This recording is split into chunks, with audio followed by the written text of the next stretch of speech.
আচ্ছা, এখন হা ভোট না ভোট, দেখেন হা ভোট না ভোটের পক্ষে আমি না, হা ভোটের পক্ষে না, কারণ হা ভোট জয়যুক্ত হলে সনদ বৈধ হবে, সনদ বৈধ হলে সংবিধান পরিবর্তন হবে।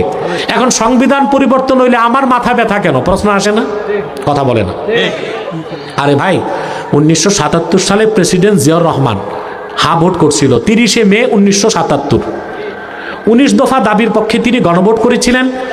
গণভোট পাশ হওয়ার পরে তিনি সংবিধান পরিবর্তন করে একটা ভালো কাজ করছিলেন।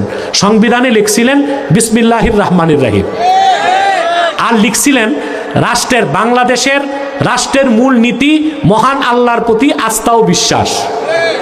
বর্তমান সনদে এই কথা নাই। এখন যদি হা জয়যুক্ত হয়, সনদ জায়েজ হয়, সংবিধানে যে আল্লাহর প্রতি আস্থা ও বিশ্বাস এই কথাটা বাদ দিতে হবে না? এটা কি কোনো মুসলমান চাইতে পারে? কারণ আপনারা হা ভোট কেমনি দিবেন? দিতে তো হবে না ভোট। কথা বলে না। যাক, আর বলছি না কিছু।